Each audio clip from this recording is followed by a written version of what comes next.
သားသမီးတော်တော်များများကမိဘတွေကသူတို့ကိုလောက်ကင်ကျူးမွေးနိုင်တဲ့အချိန်မိဘတွေရှိကတခုခုရတဲ့အချိန်မိဘတွေတန်ဆွမ်းချိန်မှသာလည်းရင်အနာကက်လေးရှိကြတယ်မိဘတွေနာမကျန်းဖြစ်တဲ့နောက်ဆုံးအချိန်မှာဘယ်သားသမီးဟာသူတို့နားမှာရှိနေလဲဆိုတာမိဘတိုင်းကမျှော်လင့်ကြတယ်တောင်းတကြတယ်ဒါကြောင့်မိဘတွေနာမကျန်းဖြစ်တဲ့အချိန်မှာသားသမီးတွေကပြုစုစောင့်ရှောက်ဖို့လိုတယ်ဒီနေ့ဖတ်ပြရတဲ့ post လေးဟာသားသမီးတိုင်းအတွက်အတူယူစရာဖြစ်တယ်လို့တချို့မိဘတွေအတွက်လည်းနောက်ဆုံးချိန်မှာဘယ်သားသမီးဟာကိုယ်နဲ့တူကြမ်းရင်မလဲဆိုတဲ့ဟာလေးကိုသတိထားစရာဖြစ်တယ်ပေါ့နော်ဖေဖေဆုံးတဲ့ညမှာကျမဖုန်းလေးဟာစင်ကြေပေးထားတဲ့စာတွေနဲ့တစ်ဖြက်ဖြက်လင်းထိန်နေခဲ့ပါတယ်အဲ့ဒီအချိန်မှာပဲဘယ်လိုအချစ်မျိုးကလူကိုယ်တိုင်ရှိနေတတ်ပြီးဘယ်လိုအချစ်မျိုးကတော့ဗဇက်ကပဲပြောတတ်တဲ့အချစ်မျိုးလဲဆိုတာကျမသိလိုက်ရပါတယ်သူနိုးနေသေးလားဒါကကျမရဲ့အကူကြီးစီကလာတဲ့စာပါတေအန်ဆက်ဆက်အဖေကိုတယောက်တည်းပြုစုနေရတဲ့ညီမဖြစ်သူကိုကိုချင်းစာနာမှုပြတဲ့စကားမျိုးဖြစ်တဲ့နေရောအဆင်ပြေရလားလို့မမေးပါဘူးတာဝန်ယူမှုနဲ့ဆိုင်နဲ့ငါအဲ့ဒီကိုလာကူပေးရမလားလို့လည်းမမေးပါဘူးအဖေနိုးနေသေးလားဆိုတာကိုပဲမေးတာပါတကယ်လိုအပ်နေတဲ့အားပေးစကားတွေအကူအညီတွေကိုမပြောဘဲအခြေအနေကိုလှန့်ဆက်စုယုံတက်တက်မေးလိုက်တဲ့မေးခွန်းမျိုးပါအဲကန်းထဲမှာပြင်ဆင်ထားတဲ့စေးယုံသုံးကရင်ဘော်ကအဖေကိုကျမကြည့်လိုက်မိပါတယ်ဒီခန်းဟာတစ်ချိန်ကတော့ကလက်ထိုင်ပေါ်မှာထိုင်ရင်ဖေဖေအိပ်ပျော်တတ်တဲ့အခန်းလေးပါရေဒီယိုအတန်တူတူလေးနဲ့အနားကစပွဲပေါ်မှာရေနစ်ကွက်လေးချထားရင်းနဲ့ပေါ့အဖေမျက်လုံးတွေကတဝက်ပွင့်နေပြီမဲ့အဲ့ဒီအခန်းလေးကအရာတွေကိုသူတကယ်မြင်နေတာတော့မဟုတ်တော့ပါဘူးအောက်ဆီဂျင်ဆက်ရဲ့မြည်တံကအခန်းထဲမှာပြန့်လွင့်နေပါတယ်နန်ရန်ကနာယီတန်ဟာအရင်ကတည်းပိုကျဲလောင်နေတယ်လို့ပါပဲကျမရဲ့မသိစိတ်ကတော့ခံမှန်းလို့ရနေပါပြီဒီညဟာအဖေအတွက်နောက်ဆုံးညဆိုတာပါပဲလွန်ခဲ့တဲ့3လလုံးလူတွေကကျမကိုတယောက်တည်းအပင်ပန်းမခံဘူးပြောခဲ့ကြတယ်ကျမရဲ့အမကပြောတယ်အချိန်မရွေးဖုံးဆက်လိုက်ပါတဲ့ဝမ်းခွဲမောင်နှမတွေကလည်းပြောတယ်ငါတို့အလှည့်ကျလာဆောင်ပေးမယ်တဲ့အင်းနီနာကြီးတွေကပြောတယ်ဘာပဲလိုအပ်ပြောပြပါတယ်ဒါပေမဲ့ညီနဲ့တကောင်တွေကတော့ကျမတယောက်တည်းပဲဖေဖေအနာမှာရှိနေခဲ့ပါတယ်ဘယ်သူတွေဘလောက်ပဲဖုံးဆက်ပါကူညီပါမယ်ပြောအဖေအတွက်စိုးရင်ရတဲ့ညတွေဖေဖေရဲ့ဝေယဝစ္စလုပ်ရတဲ့ညတွေမှာဘယ်သူမှရောက်မလာပါဘူးကျမတယောက်တည်းကပဲဖေဖေအနာမှာရှိနေခဲ့ပါတယ်စစ်တိုက်ရမယ့်အချိန်စရာတွေကလည်းကျမတာဝန်ပဲဖြစ်နေခဲ့ပါတယ်ညစ်ပတ်သွားတဲ့အဝတ်တွေကိုလျှော်တာဂရင်ခင်းတွေကိုလဲပေးရတာအားမရှိလို့တုံတုံရီနဲ့ရေတောင်းတဲ့အဖေကိုပြုစုရတာတွေကိုအားလုံးကျမတယောက်တည်းလုပ်ခဲ့ရတာပါညီနဲ့တကောင်မှာအဖေတခုခုဖြစ်မှကိုကြောက်လန့်ရတဲ့စိတ်စုပြုံလာတဲ့စိတ်ယုံစီတွေရှုပ်ထွေးလာတဲ့စာရက်စာတမ်းတွေနဲ့အဖေပဲချင်းဆုံးလဲဆိုတာကိုကြောက်လန့်လန့်နဲ့ကြည်နေရတဲ့ခံစားချက်တွေကကျမအတွက်တော့ဆိုးဝါးလွန်လာပါတယ်ဒါတွေအားလုံးကိုကျမတယောက်တည်းကပဲခါးစည်းခံခဲ့တာပါအဖေကသူတစ်ပါးစီကအကူအညီယူရမှာကိုအယမ်းမုန်းတဲ့လူစားမျိုးပါကိုချစ်တော့ပေါ်ကိုရက်တီးပြီးကိုကိစ္စကိုဖြည့်ရှင်းခြင်းတဲ့သူတခြားသူကိုဒုက္ခမပေးခြင်းတဲ့သူပါအနှစ်40လုံးလုံးသူ့ရဲ့လက်နှစ်ဖက်နဲ့အလုတ်ကျန်းတွေကိုလုတ်ကင်ပြီးမိသားစုကိုကျွေးမွေးခဲ့တဲ့သူပါကျမတို့အိမ်ရှိစင်ဝင်ကိုတောင်သူကိုယ်တိုင်စောက်ခဲ့တာပါပြက်နေတဲ့ဘီရိုရေတွေရိုးနေတဲ့ရေပုံပိုင်းနဲ့လှုပ်နေတဲ့လှေကားတဲ့အကုန်လုံးကိုသူကိုယ်တိုင်ပြင်ခဲ့တာပါသူအမြဲပြောလို့ရှိပါတယ်သူတပားကိုဒုက္ခမပေးဘူး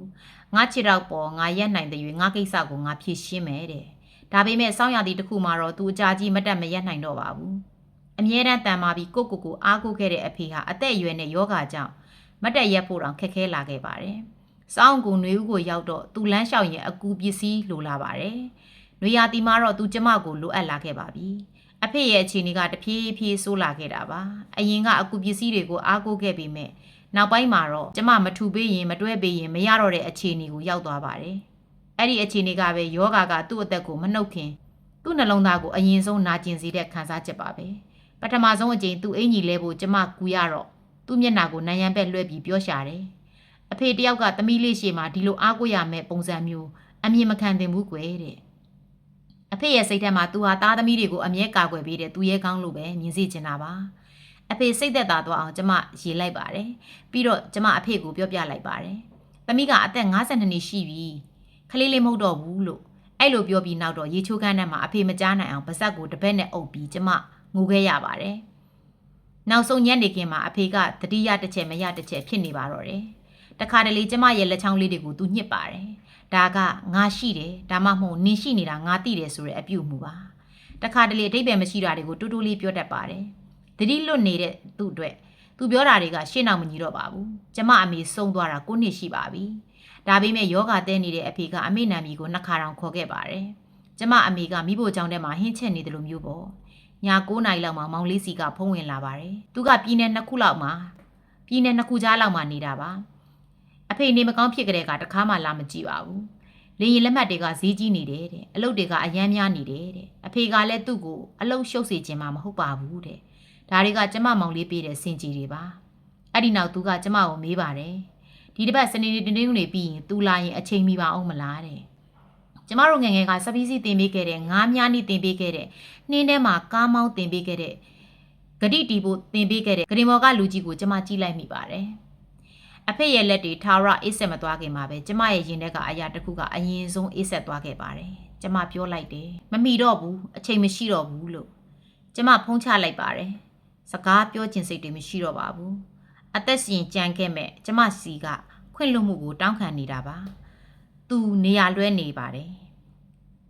ခဏနေတော့အဖေပြန်လို့လာပါတယ်တနေ့လုံးထက်ပိုပြီးသတိကြည်လင်နေပုံပါပဲနောက်ဆုံးတောက်တဲ့မိစာဆိုတာဒါမျိုးပဲထင်ပါတယ်သူကကျမဘက်ကိုတဖြည်းဖြည်းချင်းလှည့်လာတယ်သူ့မှာရှိတဲ့အင်အားတွေအကုန်လုံးကိုသူသုံးပြီးတော့လှည့်လာရတယ်လို့မျိုးပေါ့သူကပြောတယ်သမီးရှိနေခဲ့တာပဲတဲ့ဒါပါပဲသူအဲ့ဒါပဲပြောခဲ့တာပါ you stayed ဆိုရဲစကားနှလုံးထဲပါပဲရှိရှိဝေးဝေးစကားတွေမဟုတ်ပါဘူးရုပ်ရှင်တွေကလို့ဇက်သိန်းကန်းမျိုးလည်းမဟုတ်ပါဘူးစကလုံးနှလုံးထဲပါနင်ရှိနေခဲ့တာပဲဆိုတာလေးပါပဲအဖေလက်ကိုယူပြီးကျမရဲ့နဖူးပေါ်တင်လိုက်ပါတယ်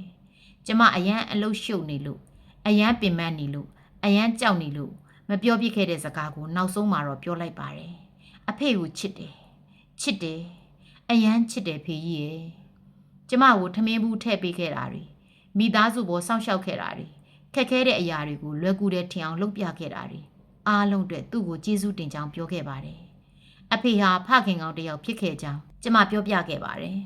ခန္ဓာကိုယ်အိုမင်းသွားလို့အရှုံးပေးရတာဖြစ်ကြောင်းသူ့စိတ်ကရှုံးနေသွားတာမဟုတ်ကြောင်းနဲ့အခုတော့အေးအေးဆေးဆေးအနားယူလို့ရပြီဖြစ်ကြောင်းကျမပြောခဲ့ပါတယ်။တကောင်ကျော်တော့အဖေရဲ့အသက်ရှူတန်းပြောင်းသွားခဲ့ပါတယ်။ဒါကိုကြုံမှုတဲ့သူတိုင်းသိကြပါတယ်။အဲ့ဒီအသက်ရှူတန်းကကျဲလောင်မနေပါဘူး။ရုပ်ရှင်တဲကလိုလည်းဖြစ်မနေပါဘူး။အတန်ကမကျဲပဲအနားမှာရှိနေတဲ့သူကတော့ဒါဟာနောက်ဆုံးအချိန်ဆိုတာကိုအလိုလိုသိပြီးရင်ထဲမှာထိတ်လန့်သွားရတဲ့အတန်မျိုးပါ။အဖေလက်ကိုကင်ထားရင်အသက်ရှူတန်းတစ်ချက်စင်းစီကိုကျမရေတွက်နေမိတယ်။အခန်းထဲမှာဘလောက်တောင်တိတ်ဆိတ်သွားတယ်လဲဆိုရင်ကျမရဲ့နှလုံးခုန်တန်ကိုတောင်ပြန်ကြားနေရတာပါ